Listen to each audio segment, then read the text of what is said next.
वो चामुंडा माता की तरफ जाने वाला रास्ता है।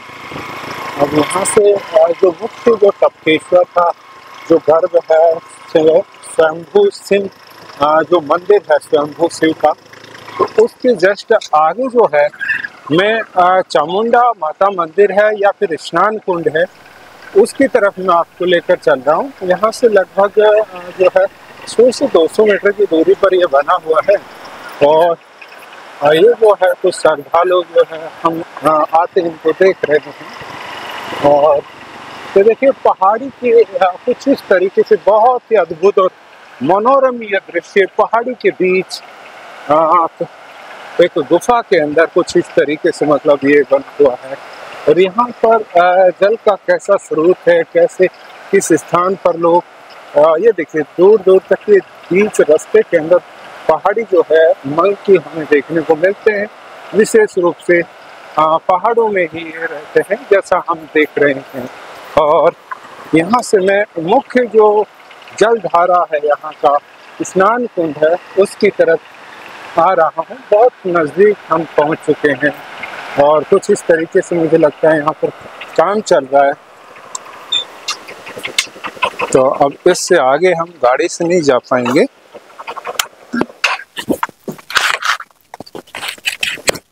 कितनी दूर रह गया अभी आगे का? Okay okay. ये देखिए यहाँ पर ये चामुंडा माता मंदिर बताया गया है। इसकी एक इस तरफ सीढ़ियां हैं, कुछ लोग आगे से उधर से भी जा रहे हैं। अब मैं यहाँ से आपको दिखाऊं तो आगे इस तरफ तो मेरे ख्याल से रास्ता नहीं है, या फिर जल स्रोत का या अन्य कहीं जाने का रास्ता है। पहले जो मंदिर है, मंदिर के यहाँ पर मैं आपको लेकर चलता हूँ। क्या व्यवस्था है, कैसा मंदिर है, ये हम देखेंगे। फिलहाल कोई मुझे श्रद्धालु यहाँ पर नीचे से तो नज़र नहीं आ रहा, लेकिन ऊपर शायद कोई श्रद्धालु दर्शनार्थी यहाँ पर मिले। तो ये मंदिर जो है निर्माणाधीन है, उसका काम चालू है। ये देखो पत्थर वगैरह यहाँ पर पड़े हैं। तो इस तरफ से एक रास्ता है और सामने से एक रास्ता है। ये देखो ऊपर जो पहाड़, बहुत ही बेहतरीन अद्भुत दृश्य ये देखने को मिलता है यहाँ से। ये देखिए ये जो है माता का मंदिर यहाँ पर बनाया जा रहा है। अंदर पुजारी जी हैं, हम देखेंगे, उनसे बातचीत करेंगे। लेकिन उससे पहले मैं आपको बाहर दिखाऊंगा एक नज़ारा। और यहाँ जल स्रोत जो है नीचे है, ऐसा लगता है। ये देखिए इस तरफ स्नान के लिए लोग आगे जाते हैं, क्या व्यवस्था है वो हम देखेंगे। तो ये देखिए कुछ इस तरीके से झरना बह रहा है और इसी से लोग हाथ धोते स्नान करते हैं, ऐसा शायद ऐसा है। या फिर ये देखिए वहाँ से कुछ लोग जो हैं, कुछ श्रद्धालु हमें दिख रहे हैं।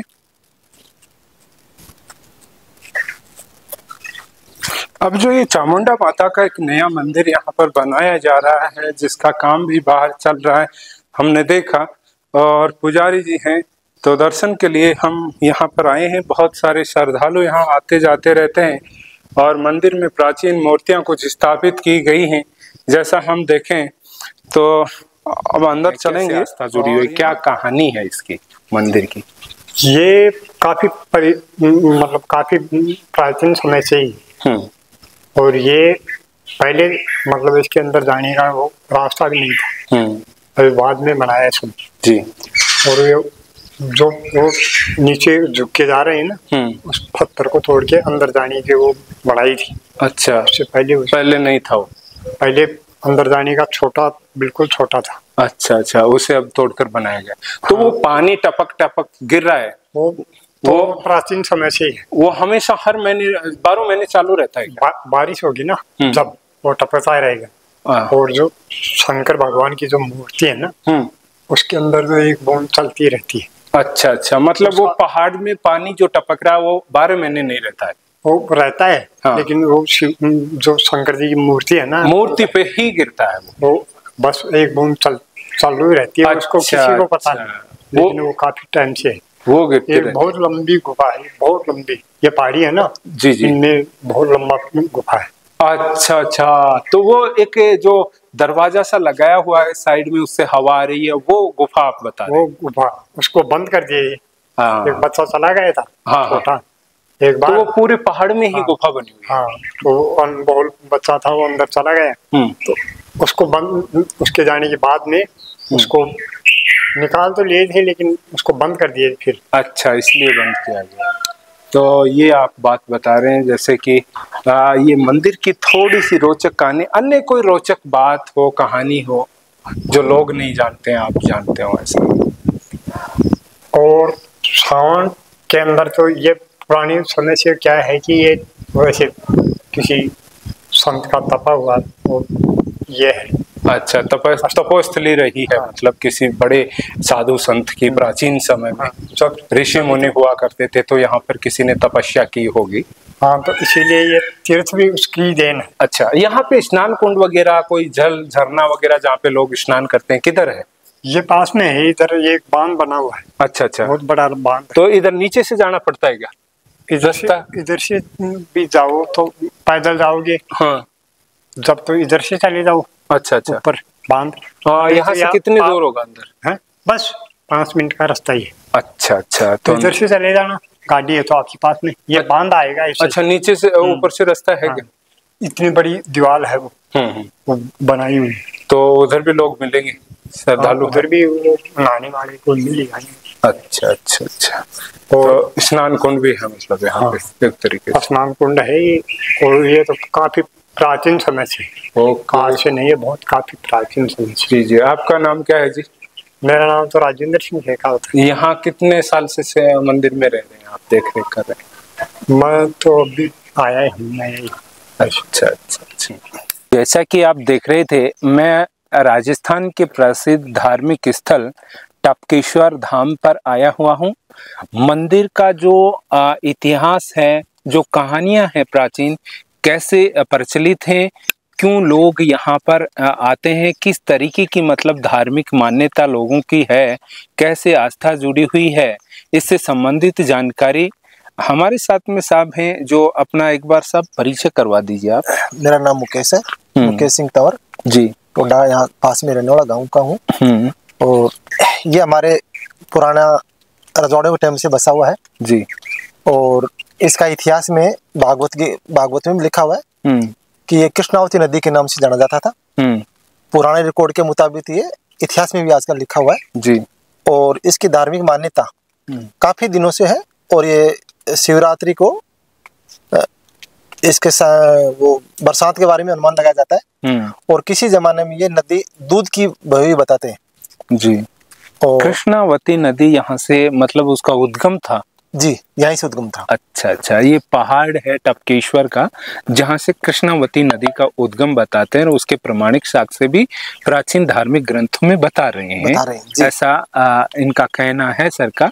तो इसके अलावा साहब यहाँ पर आप बोल रहे हैं बरसात का पूर्वानुमान लगाया जाता था, वो किस तरीके से है? वो कहानी आपने पढ़ी हो, सुनी हो? तो वो क्या था कि जैसे शिवरात्रि को हम 4 पैर की पूजा करते हैं, तो 4 पैर की पूजा में उसका बरसात का अनुमान लगाया जाता है ऊपर से टपका गिरने से, मतलब टपकेश्वर नाम है तो इसमें बरसात के तरह पानी का टपक। अच्छा, जो मुख्य मंदिर का गर्भ है वहाँ पर जो मूर्ति स्थापित है, जी जी, मूर्ति उसके अभिषेक पर एक तरीके से कह दें कि उसके ऊपर टप टप जो बूंदे हैं पानी की वो गिरती रहती है अपने आप, तो उसी के देखकर ये अनुमान लगाया जाता है, ये आपका कहना है? हाँ, 4 पैर की पूजा तो उसमें अभिषेक माना जाता है, भाई किस साइड से कितनी बारिश होगी। अच्छा, उसी दिन अनुमान लगाया जाता है बारिश का भी।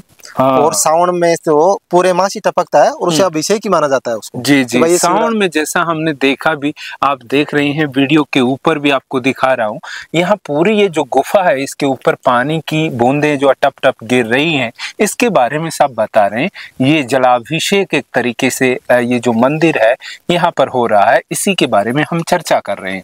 सर, अन्य कोई बात जो आप बताना चाह रहे हैं, इतिहास से जुड़ी है, मंदिर की पौराणिक मान्यता है? हमारी मान्यता पुराने जमाने से बहुत अच्छी थी और आगे इसके 150 मीटर आगे एक चामुंडा माता का मंदिर भी है, जो पुराने इतिहास में था कि इस किले पर कोई संकट आता था या कोई चोर या डाकू आते थे तो देवी प्रमाणित करके आवाज लेके जगाती थी। अच्छा। और वो गांव को सचेत करती थी अच्छा, यहाँ पे प्राचीन समय में एक गांव भी बसा हुआ था। गांव बसा हुआ था और उस गांव के आप आज भी साक्ष्य हैं। हाँ, अवशेष है पूरे, मतलब पूरे पहाड़ के अंदर बने हुए इनके। ये बहुत कम लोग जानते हैं। केवल धार्मिक केंद्र होने की वजह से ज्यादातर राजस्थान के लोग यहाँ पर आ रहे हैं, लेकिन सर का बताना है प्राचीन समय में एक सभ्यता यहाँ लोग निवास किया करते थे, कहने का मतलब। तो उनके जो घरों के खंडहर, परकोटे की दीवारें आज भी कहीं कहीं उसके अवशेष देखे जा सकते हैं। तो ऐसा उनका कहना है।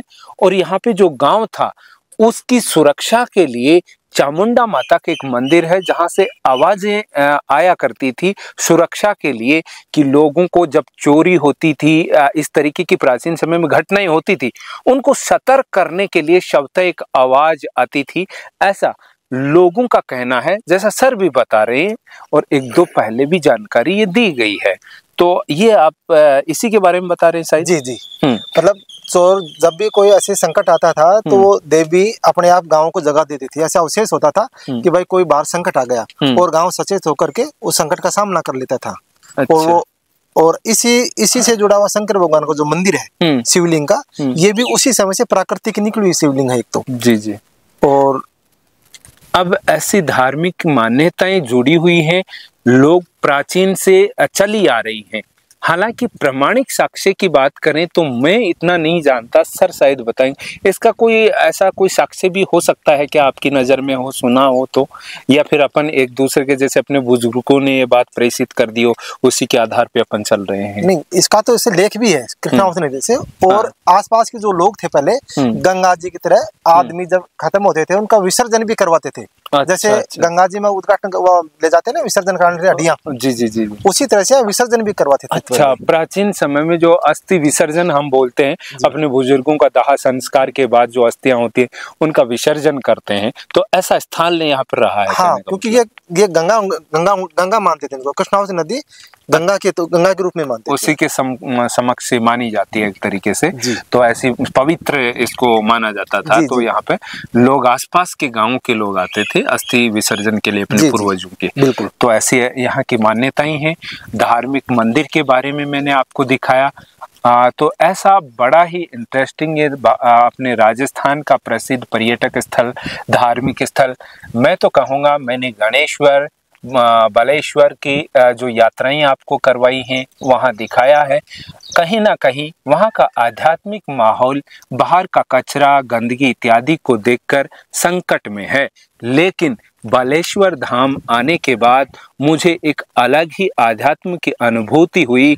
और यहाँ का स्वच्छ वातावरण, साफ सुथरा देखकर मुझे लगा कि यहाँ पर हर किसी भारतीय को, न केवल राजस्थानी, भारतीय को यहाँ पर आना चाहिए और दर्शन करना चाहिए। ये अरावली पर्वतमाला की चोटियों में बसा तलहटी जो पर्वत शिखर है, उसी के अंदर काटकर ये गुफा में एक मुख्य जो मंदिर बना हुआ है, बड़ा ही अद्भुत और मनोरम है।